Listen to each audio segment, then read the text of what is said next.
Magandang hapon mga kapatid. Kumusta po?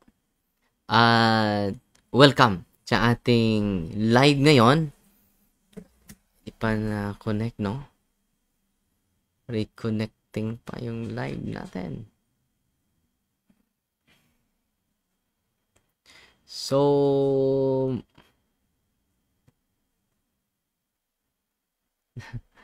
magandang araw mga kapatid. Live na ba?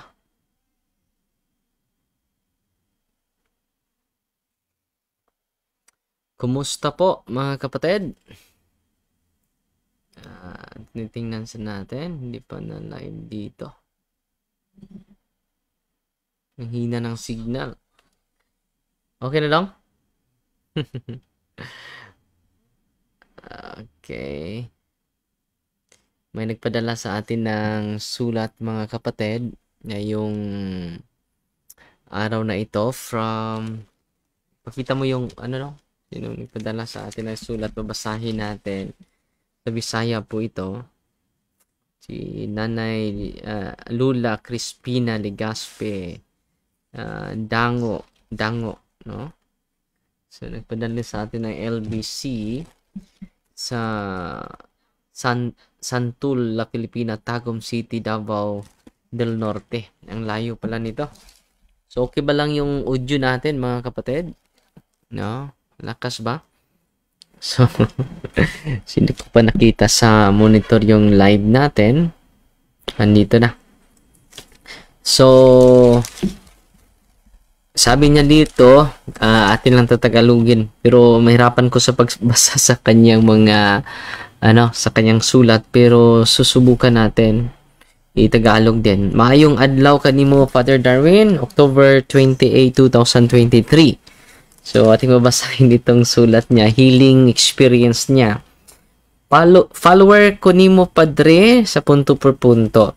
Ako si Lula Crispina Legaspi Dango, 74 years old. So, ang taas ng edad mo, Lola. Ang taas ng edad ni Lula. Umabot na 74 years old.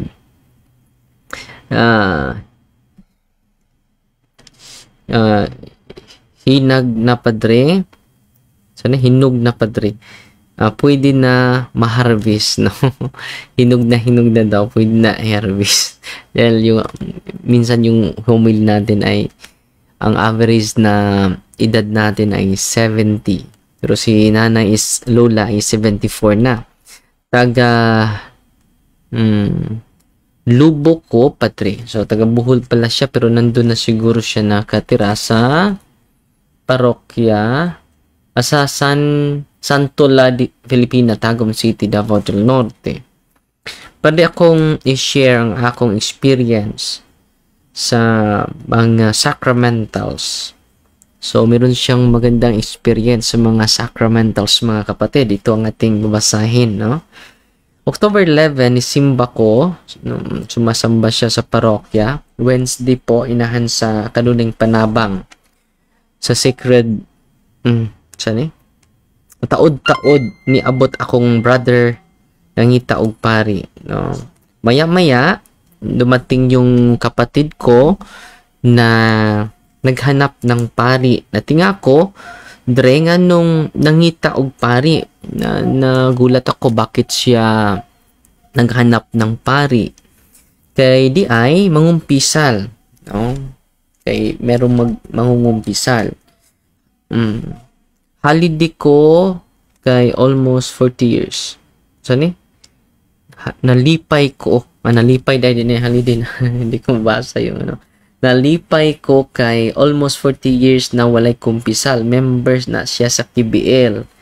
So, natutuwa siya dahil yung gustong mangkumpisal ay 40 years na. Almost 40 years na. Walang kumpisal. Membro siya sa KBL. No? Yung mga nominal Catholic ang tinutukoy ni Nanay, ni Lola. Natandog siguro siya, Padre. So, na-touch, na-move siya, Padre. Kay follower man di ay pud siya sa imong mga teaching. So yung pasyente pala ay lagi ding sumusubaybay sa ating online catechism. Og samot akong kalipay kay atul sa iyang ika-69th birthday siya nangumpisal. So, 69 years old na po yung laging nanonood sa atin at gusto na siyang mangumpisal for 40 years. Grabe, no? Ang gandang balita nito. Salamat, Padre. Kay gikuhit siya sa Espiritu Santo ang iya kasing-kasing.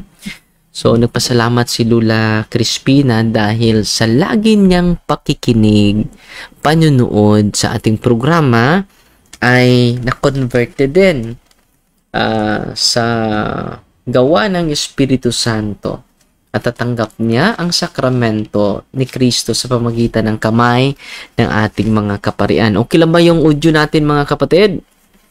But before natin ipatuloy ang si nanay na nagpadala sa atin ng sulat. So, ang daming nagpadala natin ng sulat.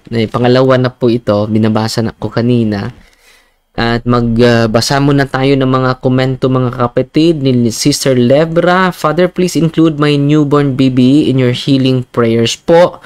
Naka-pneumonia siya karon. Naapa siya sa NICU. Praying and hoping for her fast recovery. So, ipabaptize niyan kung meron siyang pwede naman emergency baptism, mga kapatid. Lapit kayo sa pari ninyo. At si Ate Rosalie Bindoy Riquillo is watching at kasama pa ang 11 ka mga sinishare siguro ito ni Ate Rosalie. At si Mary Oculnar Rosa. Hello, Father Darwin, watching from Hong Kong. God bless you always po. Amping Pirmi. At ngayong araw na ito ay naghahanda ang ating mga kasamahan, mga kapatid natin for sports and evangelization po. Ang bibisitahin natin 2 barangay na meron 3 baboy na kinatay natin para mapakain natin ang buong barangay at magkaisa tayo sa pagkain, kumbira with the Lord, a banquet with the Lord. So, ngayong 3:00 po, mag-celebrate tayo ng misa, pero may nagpadala sa atin ng sulat, so mas mabuti na ipatuloy natin ang pagbasa. Sa barangay na Ilo po, at sa barangay Kantugan, Valencia, Bohol. At salamat sa mga supporters natin, sa Punto por Punto supporters. Kayo po yung major sponsors sa ating sports and evangelization. Hindi po ito ma-realize without your financial help, without your moral and spiritual support. So, ipatuloy natin ang pagbabasa sa October 12. So, chronological itong sulat ni Nanay Lula Crispina Legaspi Dango. Nagtanaw ko sa imong punto per punto kadtong batan-on nga naposes imong gibutangan og rosaryuhan gikan sa turil nga itong nihatag, merong nagbigay sa atin ng rosaryuhan. Sa pagtingin niya doon, nakita niya yung isang babae na dalagita na ninagyan ko na ng rosaryuhan at sumisigaw sa sakit dahil full charge yung rosaryuhan, bagong na-bless, mga kapatid. At patuloy tayong magbasa. So, translate lang natin yung kanyang sinasabi. Human aton, scroll na pod ko, nakita na pod na ko ang blessing sa mga sacramentals. Gaandam kog tubig, candles, rock salt, rosary, sacred images. Kaya wala pa ko kapalit og olive oil, medals, Benedictine cross. Paghuman sa blessing na ay nangutana na pwede ba mo inom og holy and exorcised water. So, nagpa-bless si nanay sa kanyang mga sacramentals sa online. Pwede. So, may nagtanong na pwede ba inumin yung holy and exorcised water? Pwede. Tubag ni Brother Adrian. Pwede inumin. Niinom ko, Padre, taod-taod nilabad ang akong ulo. Sa pag-inom ko sa sacramentals, biglang lang sumakit yung ulo ko. At hindi ko maintindihan. Then nagrosaryo ako. Samtang nagrosaryo ako, lagi akong anong Tagalog ng huyab? Nagdighay. Ako girelax ako ulo. Kay ako ra isa sa balay. Siya lang nag-iisa sa bahay. Sa akong anak wala diha. Dunay lakaw. Human sa rosaryo dre, nawala ang labad sa ako ulo. So after the rosary, nawala yung sakit ang ulo ko. Nipulipod ng hawoy ang tibok kong lawas. So hawoy, nagnam yung buong katawan niya. Kinahawian yun. Grabe yung pagnam sa katawan ko. Niuli ko sa ako balay, aron magnobena. So, umuwi siya sa bahay niya upang mag-pray ng nobena ni Senyor San Jose. Kaya akong devotion atol sa akong birthday. So, bago lang siya nag-celebrate ng birthday niya, October 25. Samtang nagdobena ko, ako nabati ang murag dihay ni babag sa akong liog. So, well, nagpray ako ng nobena, may bumababag dito sa aking lieg. Tungod jud sa tonsil na malapit dito sa tonsil niya. Wala lang nako kini tagda kay dili man sakit. So binawaliwala lang niya. So October 13, pagbangon nako niinom ko warm water. So sa October 13, bumangon siya at uminom ng warm water. Dito, gasugod ang sakit, inibabag sa akong liog. So, sumakit na naman banda sa tonsil niya. Sa pag-inom niyan sa holy and exercise water, dun muli yung sakit. Na parang merong mga dagom na tumutusok sa kanyang lieg.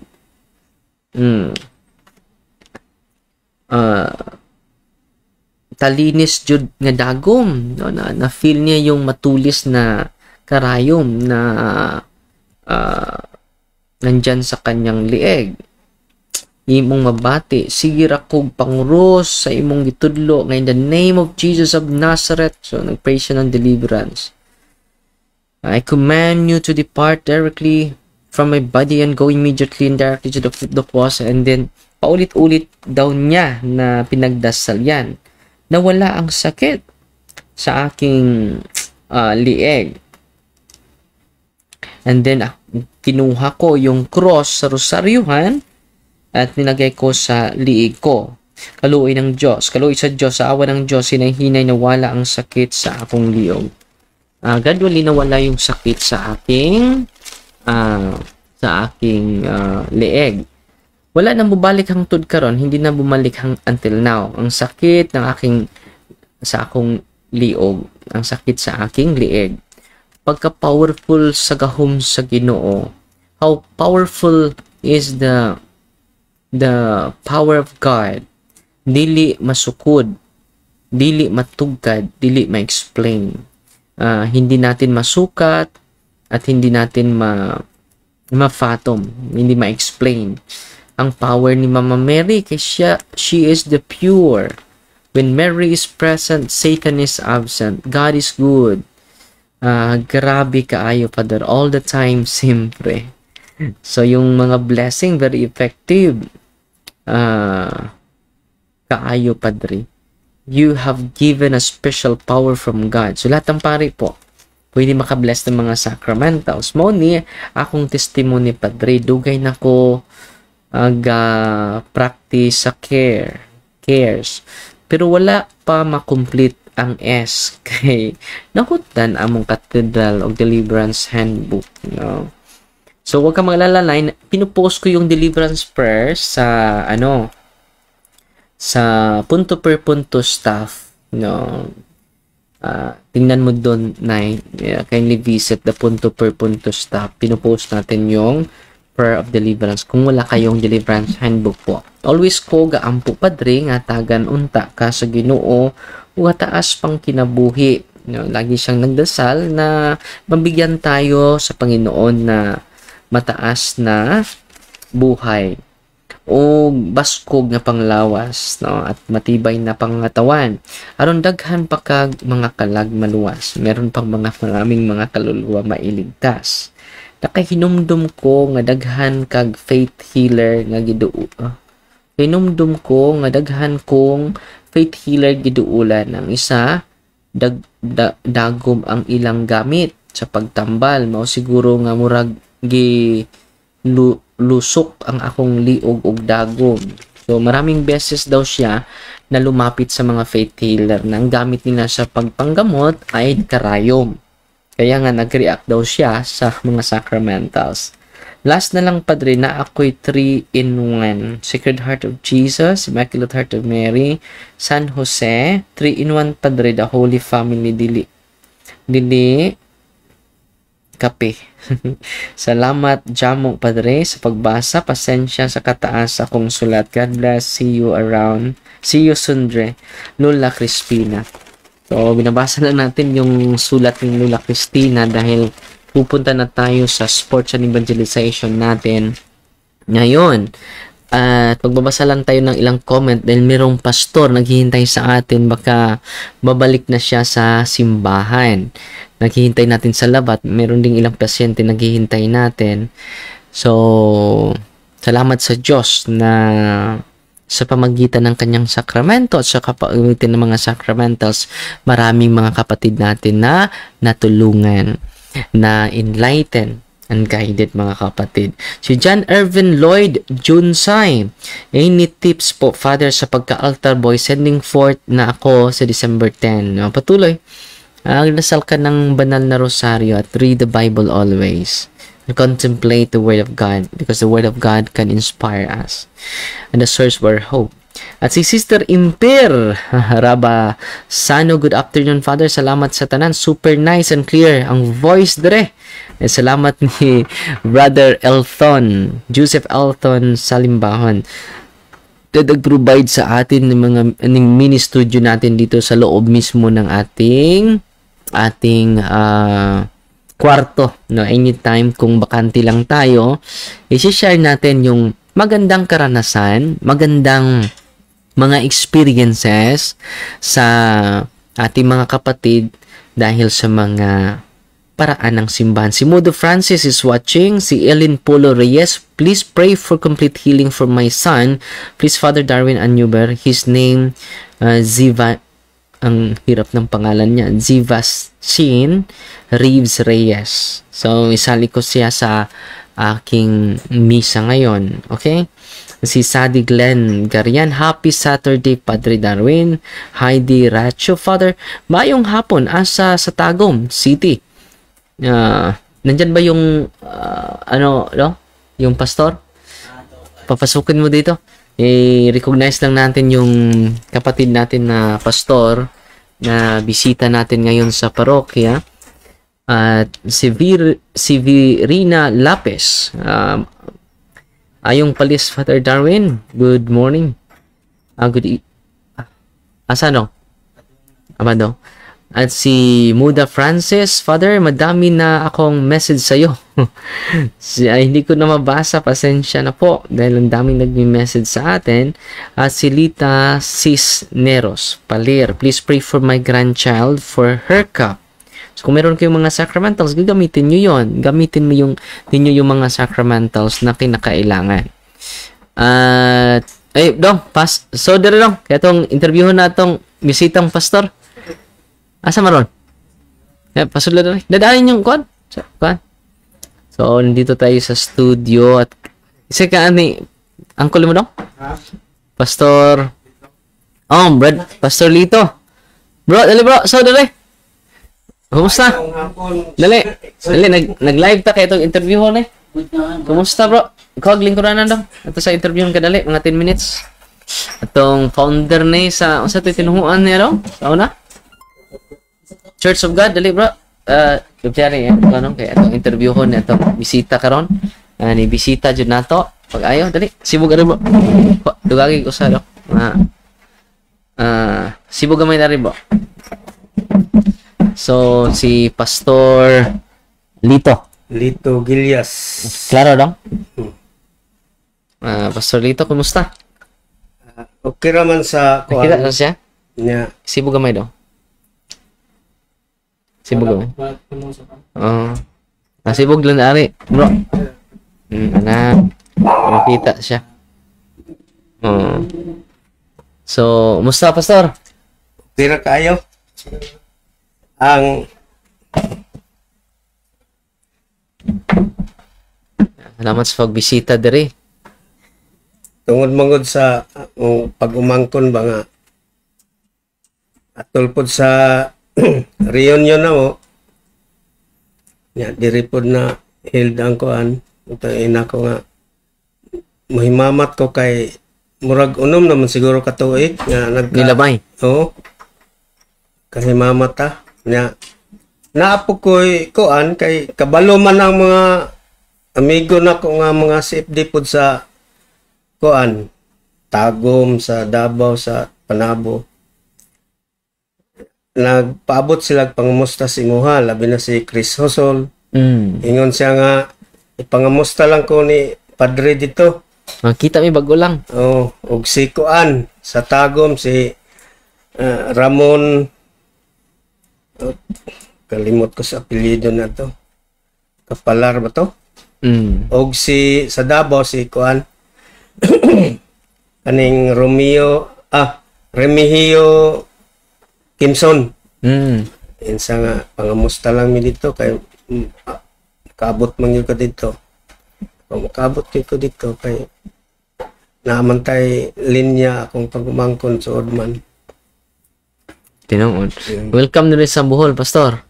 Oh, so ni abot ko diri dili ingon nga okay. Diskusyon kung dili nangamusta ra gud tungod kay na kuan naman gud kanang